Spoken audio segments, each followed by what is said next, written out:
Hello अस्सलाम वालेकुम, this is हसना धन से वेलकम टू माय चैनल। सबसे पहले आप सभी को मेरी तरफ से हैप्पी न्यू ईयर। नया साल आ चुका है और नए साल के साथ ही बढ़ने लगे हैं फिर से कोविड के नए केसेस। ये वर्ल्ड वाइड बढ़ रहे हैं और इसी की वजह से कतर में फिर से लग चुके हैं कुछ रिस्ट्रिक्शंस। तो आज के इस वीडियो में हम इन्हीं रिस्ट्रिक्शंस को डिस्कस करेंगे और मैं आपको बताऊंगी कि क्या क्या रिस्ट्रिक्शंस हैं जो लग चुके हैं। तो सबसे पहला जो रिस्ट्रिक्शंस लागू हो गया है वो है मास्क का। हम सभी को मास्क के बगैर चलने की, आजादी से घूमने की आदत हो चुकी थी, लेकिन फिर से इस चीज पे रिस्ट्रिक्शंस लग गया है। अब आप चाहे इंडोर हो चाहे आउटडोर हो, आपको हर जगह मास्क लगाना कंपलसरी होगा। सिर्फ अगर आप एक्सरसाइज कर रहे हो, वो भी एक्सरसाइज एरिया में, तब आप मास्क नहीं लगाएंगे तो चलेगा, वरना हर जगह पे मास्क लगाना कंपलसरी है। अब ये जो रिस्ट्रिक्शंस है वैसे तो ये लागू हो गया है 31 दिसंबर 2021 से, और जो इस पे फाइन लगा है वो बहुत ज्यादा है। तो आप बेहतर है कि मास्क लगाइए, वरना आप पे फाइन लगेगा। तो जो फाइन है, अगर आपने नोज से नीचे मास्क रखा है, जैसे हम में से बहुत सारे लोगों को आदत होती है ना, सफोकेशन हो रहा है, सांस नहीं ले रहे, तो नाक से नीचे मास्क रख लेते हैं, तो उस पे भी फाइन है। और उस पे जो फाइन है वो है 5000 रियाल। सच में हम में से बहुत सारे लोगों की तो इतनी सिर्फ मंथली सैलरी होगी।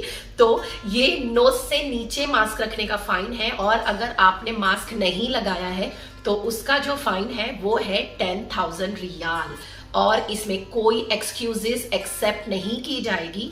तो फाइन एनी हाउ भरना होगा। तो मैं ये कह रही हूं कि अगर 50 रियाल भी फाइन है तो हम क्यों भरे यार, उससे बेहतर है कि मास्क ही लगा लें।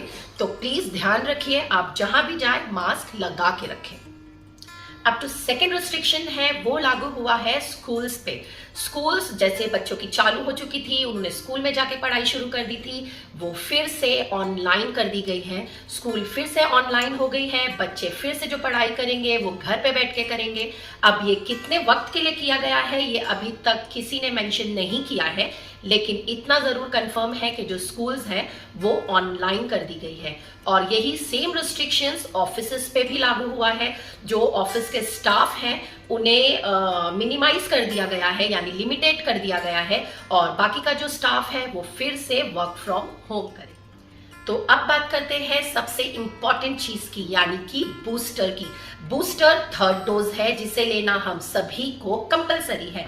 अगर आपको आपका वैक्सीन लेके, सेकेंड डोज वैक्सीन का लेके 6 मंथ हो गया है, तो बूस्टर लेना आपको बहुत बहुत कंपलसरी है। ये बहुत ज्यादा इंपॉर्टेंट है, क्योंकि अगर आप बूस्टर नहीं लेंगे तो आप टोटली अनवैक्सीनेटेड कहलाए जाएंगे। अब इसकी कुछ कंडीशंस है, मैं आपको वो बता देती हूँ।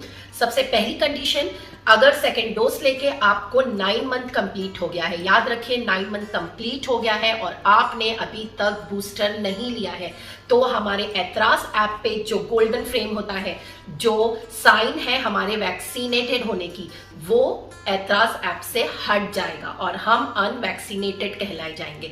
तो इसलिए बूस्टर डोज लेना बहुत बहुत जरूरी है। इसके बहुत सारे बेनिफिट हैं। सबसे पहला बेनिफिट, ये जो बूस्टर है हमारे जो इम्यून सिस्टम है, हमारी इम्यूनिटी को ये बूस्ट करता है।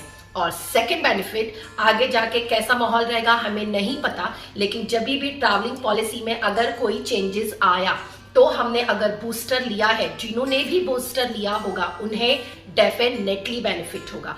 तो बूस्टर जरूर लीजिए, इसे बिल्कुल इग्नोर मत कीजिए। आप देखिए, चेक कीजिए आपने सेकेंड डोज कब लिया है, और जल्द से जल्द बूस्टर के लिए अपॉइंटमेंट लीजिए। अब एक बहुत इंपॉर्टेंट बात जो आपको याद रखनी है वो ये कि ये जो बूस्टर का रूल है वो 1 फरवरी से कंपलसरी हो जाएगा।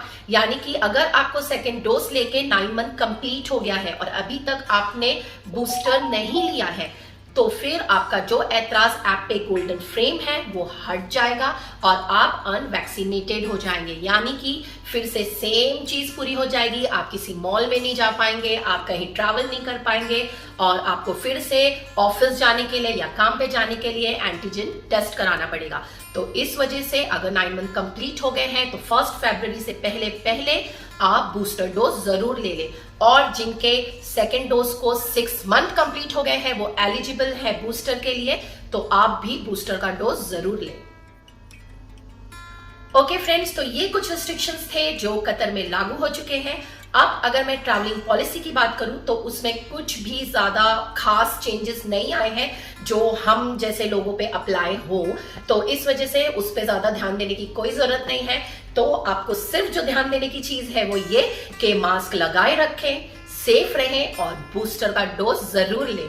बाकी दुआ में याद रखिए, मैं आपको अपनी दुआओं में जरूर याद रखूंगी। और मुझे इंस्टाग्राम, मेरे FB पेज पे और टिकटॉक पे फॉलो करें। बाकी इंशाल्लाह मैं आप लोगों से मिलूंगी अपनी नेक्स्ट वीडियो में। तब तक के लिए अल्लाह हाफिज, बाय बाय।